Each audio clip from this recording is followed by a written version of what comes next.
Me chamaram de burra na escola, e hoje meu nome está no portão dela. O sol da manhã, ainda tímido, espreitava por entre os arranha-céus da metrópole, banhando as ruas com um dourado suave que prometia um novo dia. Seus raios encontravam resistência no antigo portão de ferro forjado do Colégio Esperança, mas conseguiam filtrá-los, projetando sombras longas e dançantes sobre o asfalto recém-lavado. Ali reluzente, brilhando com a dignidade do bronze polido, fixada com firmeza logo abaixo da insígnia gravada do colégio, um livro aberto ladeado por ramos de louro, estava meu nome. Mais do que isso, Jardim Comunitário Luna Garcia. Uma placa simples e elegante, suas letras gravadas com uma caligrafia clássica que contrastava com a modernidade da cidade.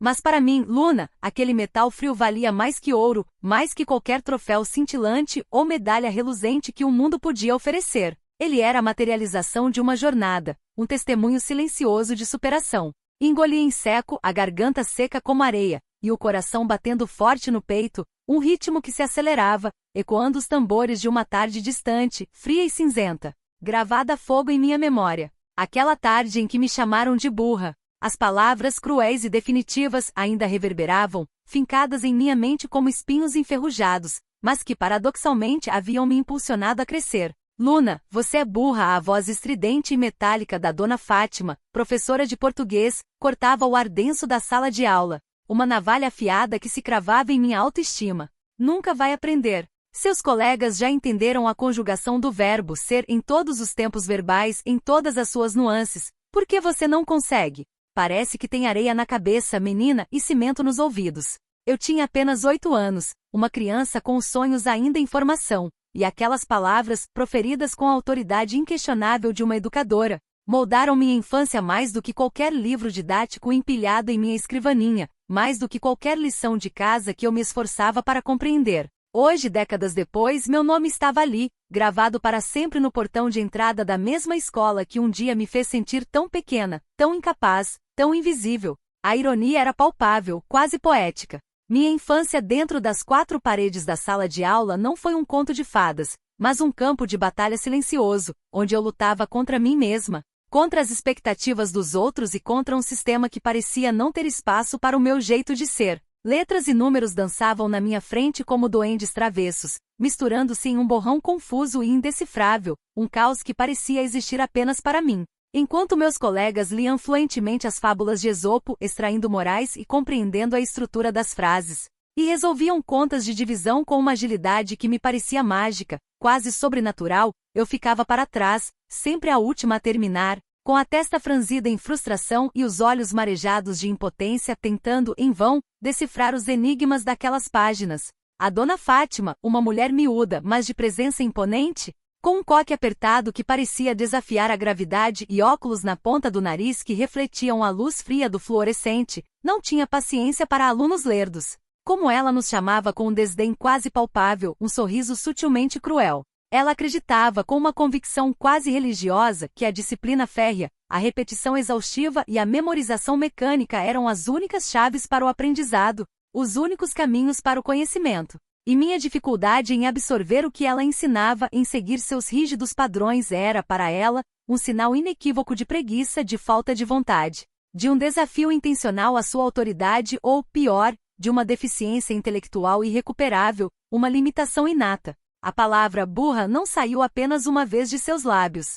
Ela se tornou um eco constante, um rótulo indelével que se colou em mim, pesando mais que a mochila cheia de livros, mais que o uniforme, mais que a própria vergonha. Meus colegas, influenciados pelo tratamento que eu recebia e sentindo a pressão de se distanciarem da aluna problema, da diferente, também começaram a me evitar, a rir abertamente dos meus erros de leitura, a zombar da minha lentidão em resolver os exercícios, a me chamar de Luna, a lesma, a arrancar os meus desenhos do quadro, a destruir os meus trabalhos manuais. Eu me sentia invisível, como se minha existência fosse um fardo, insignificante, incapaz de qualquer coisa que não fosse falhar, de decepcionar, de ser um peso para todos ao meu redor. O peso daquelas palavras se tornou um fardo existencial. O único lugar, o único refúgio onde eu me sentia verdadeiramente inteligente, onde minhas mãos e minha mente pareciam se conectar de forma harmoniosa, onde meu espírito encontrava paz e reconhecimento, era no jardim da minha avó Rosa. Ela era uma mulher miúda, de cabelos prateados, olhos castanhos que brilhavam com uma bondade infinita, e mãos calejadas, mas macias, pelo trabalho constante com a terra. Sua alma era paciente, sua voz suave, e ela possuía um conhecimento sobre plantas, sobre o ciclo da vida, sobre os segredos mais profundos da natureza, que para mim parecia pura magia, um dom ancestral, uma sabedoria que vinha de gerações. Nos fins de semana, enquanto outras crianças da minha idade brincavam com bonecas de cabelo loiro, corriam pelos parques com carrinhos de controle remoto, ou se perdiam em videogames, eu estava com a avó Rosa. Juntas afundávamos minhas mãos na terra macia e escura, sentindo sua umidade e seu cheiro característico. Eu aprendia os nomes científicos das flores, os segredos das ervas medicinais, as propriedades de cada folha, e o ritmo silencioso e imperceptível da natureza, que se manifestava em cada broto, em cada flor, em cada fruto. A avó nunca jamais em nenhum momento me chamou de burra. Pelo contrário. Luna, você tem olhos de águia, ela dizia, com um sorriso que iluminava seu rosto, apontando para uma minúscula lagarta camuflada com perfeição em uma folha verde esmeralda, que eu jamais teria percebido. E mãos de fada, meu amor, ela continuava, segurando minhas mãos pequenas e cheias de terra, para fazer tudo florescer, para trazer a vida de volta ao que parecia morto. Com ela eu aprendia observando cada detalhe, cada movimento de um inseto, cada mudança de cor em uma planta. Eu tocava a textura das folhas, sentia o perfume inebriante das flores recém-abertas, ouvia o sussurro do vento entre as árvores. Não havia provas escritas para me avaliar, nem gritos de impaciência para me reprimir. Havia o cheiro da terra molhada após a chuva, uma fragrância que me acalmava e me dava uma sensação de pertencimento. O zumbido monótono e relaxante das abelhas que polinizavam as flores, e a sabedoria tranquila de uma mulher que via o mundo com outros olhos, com o coração. Eu podia não entender a sintaxe complexa de uma frase ou as nuances da gramática, mas sabia com uma certeza intuitiva, como uma pequena semente se transformava em uma árvore majestosa, robusta e cheia de vida. Sabia como o sol alimentava a vida em um ciclo eterno de energia e crescimento, e como a compostagem enriquecia o solo, transformando o que parecia lixo em humus fértil, capaz de nutrir novas vidas. Eu podia não resolver um problema de matemática complexo com a agilidade que a dona Fátima esperava, mas sabia que um girassol sempre se virava para a luz, buscando o calor e a energia, e que cada planta, cada ser vivo, tinha seu próprio tempo de crescer, de florescer, de se desenvolver. E eu, no jardim da avó Rosa, estava no meu tempo, no meu ritmo. Na escola, minhas notas continuaram medíocres, um reflexo não de falta de inteligência, mas do meu desinteresse e da minha dificuldade em me adaptar a um método de ensino que não me contemplava. Mas o jardim da avó era meu universo particular, meu laboratório, meu santuário, meu reino onde eu era a melhor aluna, a aluna exemplar, a rainha. Desenhei mapas de canteiros elaborados, planejando a disposição de cada planta com um cuidado meticuloso, cataloguei espécies de plantas com nomes complicados, como Passiflora edulis ou Rosmarinus officinalis, e observei o ciclo de vida dos insetos com uma paciência que surpreendia a mim mesma, registrando cada fase da metamorfose de uma borboleta. Era um conhecimento diferente, prático, vivo, que eu absorvia com cada célula do meu corpo, e que me trazia uma alegria profunda e autêntica. Eu terminei o ensino médio aos trancos e barrancos, com a sensação de ter passado por uma provação, carregando o estigma de aquela que mal passou, a aluna mediana, sem brilho, sem aspirações, segundo os outros. Enquanto meus amigos escolhiam carreiras tradicionais, ambiciosas, seguindo os caminhos esperados, eu me sentia perdida, sem saber qual rumo tomar, com a voz da dona Fátima ecoando em meus ouvidos como um aviso sombrio e constante. O que uma burra como você vai fazer na vida, Luna? Não espere milagres, menina. A vida não é um conto de fadas. Mas a avó Rosa, sempre ela, com sua sabedoria ancestral, foi minha bússola, meu farol na escuridão. Luna, o mundo é grande, meu amor, e ele precisa de gente que entende de terra, de vida, de alma, de coração. Ele precisa de pessoas como você.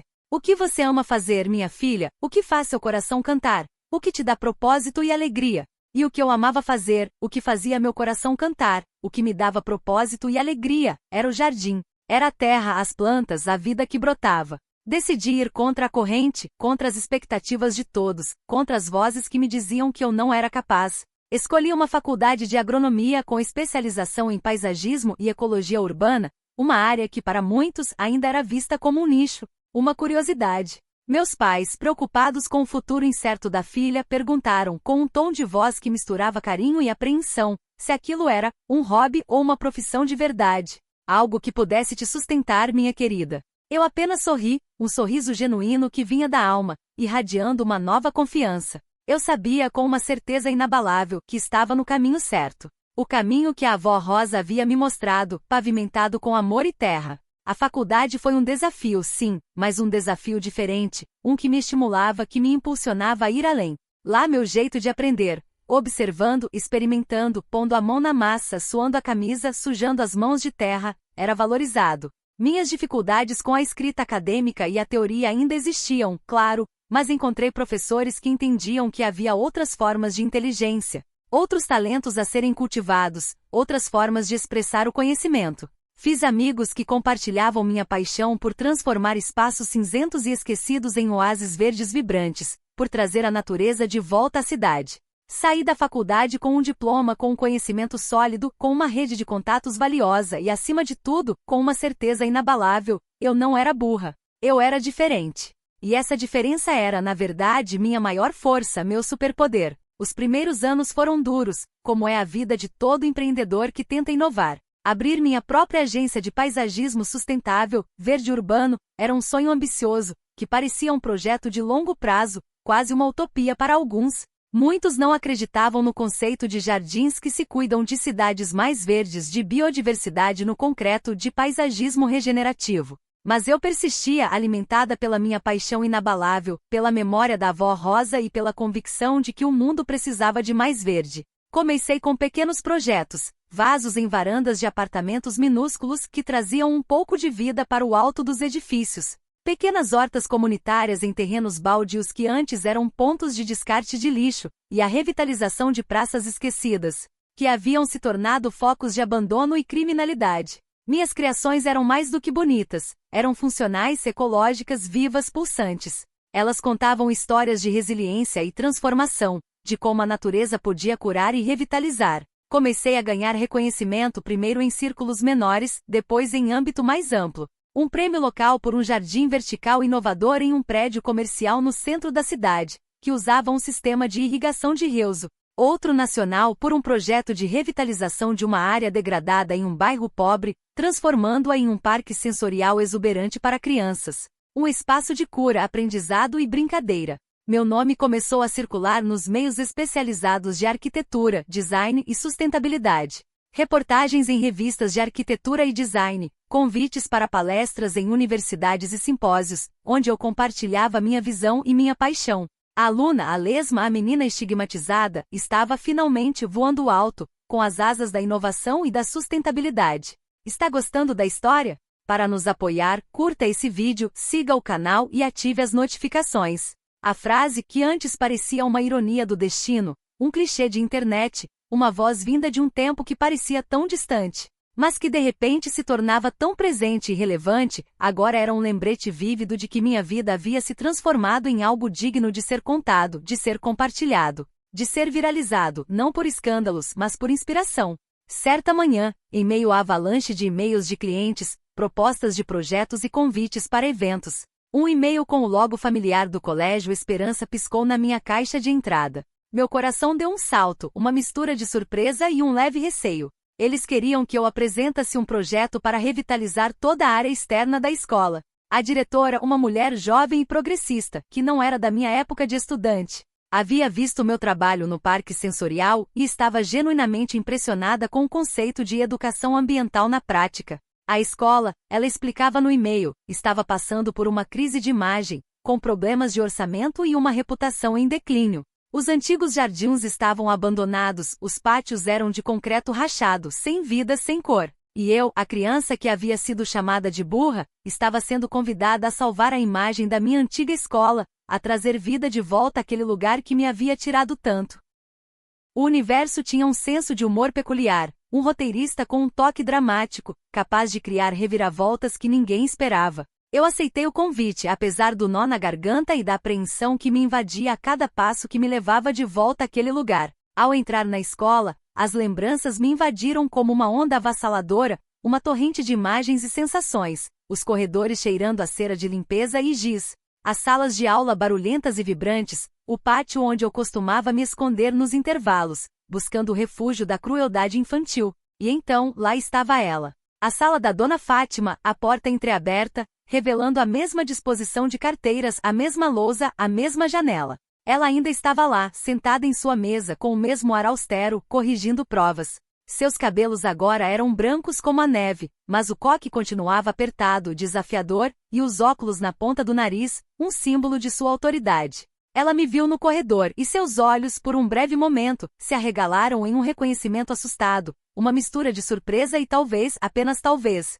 um pouco de culpa. Eu sabia que ela se lembrava, que a memória da Luna, a lesma, ainda estava gravada em sua mente. Eu vi a pontada de constrangimento em seu olhar, um lampejo de remorso. Eu apenas acenei com um pequeno sorriso, um sorriso que era mais de paz do que de vitória, mas não parei. Não havia mais necessidade de provar nada para ela, nem para mim mesma. Eu sabia quem eu era, e isso era suficiente. Meu projeto para o Colégio Esperança era audacioso, inovador e profundamente pessoal. Um jardim da esperança que não seria apenas um espaço bonito, uma mera decoração, mas um laboratório vivo, um espaço de aprendizado prático e sensorial, um ecossistema em miniatura. Canteiros com ervas aromáticas que estimulavam o olfato e podiam ser usadas na merenda, árvores frutíferas que proporcionavam sombra e alimento para os pássaros. Um lago com peixes e plantas aquáticas que ensinavam sobre ecossistemas complexos, uma horta orgânica cultivada pelos próprios alunos, que aprendiam o valor do trabalho e da paciência, do ciclo da vida e da importância da alimentação saudável. Implementamos um sistema de captação de água da chuva para irrigação, composteiras que transformavam lixo orgânico em vida, e estações de observação de pássaros e insetos, que revelavam a rica biodiversidade que nos cerca, mesmo em um ambiente urbano. O jardim seria um modelo de sustentabilidade, um lugar onde as crianças poderiam aprender sobre a natureza na prática, usando todos os seus sentidos, explorando suas curiosidades inatas e desenvolvendo um senso de responsabilidade ambiental. Um lugar onde a inteligência não era medida apenas por notas em provas ou pela capacidade de memorizar fórmulas, mas pela curiosidade, pela experimentação, pela criatividade, pela conexão vital com o mundo ao seu redor. Era um jardim que abraçava a forma como eu, Luna, aprendia, a forma como eu me conectava com o mundo. Era uma extensão de mim, da minha alma, do meu legado. A comunidade escolar abraçou o projeto com entusiasmo, um contágio de otimismo que se espalhou pelos corredores e salas, atingindo a todos. Pais, alunos, professores e funcionários se uniram em uma força-tarefa para plantar, cavar, construir, pintar, soldar, cuidar. O Jardim da Esperança se tornou um projeto de todos, um ponto de convergência, um espaço de união. A Dona Fátima, inicialmente cética com sua postura de observadora distante, continuava a vigiar da janela de sua sala com o senho franzido, talvez ainda incapaz de compreender a magnitude da transformação. Mas com o tempo eu a via por vezes passeando pelos canteiros, tocando as folhas tenras das plantas, admirando as flores que desabrochavam com cores vibrantes. Um sorriso quase imperceptível surgindo em seus lábios. Um dia, ela se aproximou de mim enquanto eu plantava mudas de alecrim, cujas folhas liberavam um perfume fresco no ar. Seus olhos, antes tão severos, estavam um pouco úmidos, a voz quase um sussurro, embargada pela emoção. Luna, ela disse, o som mais suave do que eu me lembrava, uma melodia que contrastava com a aspereza de suas palavras do passado. Eu me lembro de você. E eu sinto muito. Eu estava errada. Eu fui muito dura. Você nunca foi burra. Você só aprendia diferente.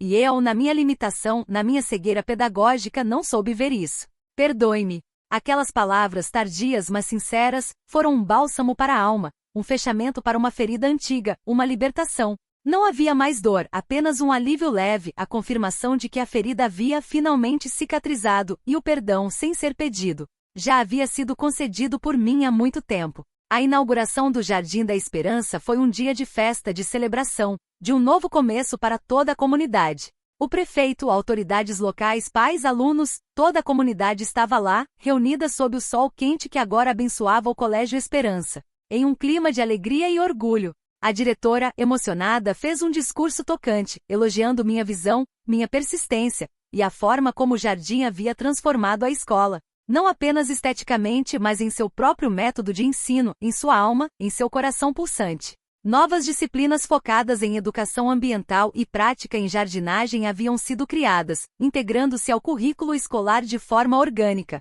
As crianças que antes passavam os intervalos em pátios cinzentos e sem vida, agora corriam entre as flores, plantavam sementes com as próprias mãos. Observavam borboletas e abelhas, aprendendo em um ambiente vivo, pulsante. E ali no portão, ao lado do nome do Colégio Esperança, foi instalada a placa de bronze.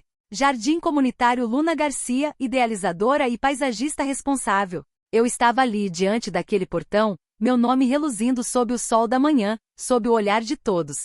A menina de 8 anos que fora chamada de burra havia retornado, não para se vingar de seus algozes, mas para florescer, para plantar esperança, para deixar um legado. E nesse florescer, ela havia mudado a escola, deixando um legado verde e vivo, um testemunho de que a perseverança e a paixão podem transformar o mundo. O triunfo era completo. O nome não estava apenas na escola, mas no portão, visível para todos que entravam e saíam, um lembrete constante de que a inteligência se manifesta de muitas formas, que a perseverança pode transformar a dor em um jardim de esperança, e que o valor de um ser humano não se mede por notas em provas ou pela aprovação de terceiros, mas pela capacidade de sonhar, de criar e de deixar sua marca indelével no mundo.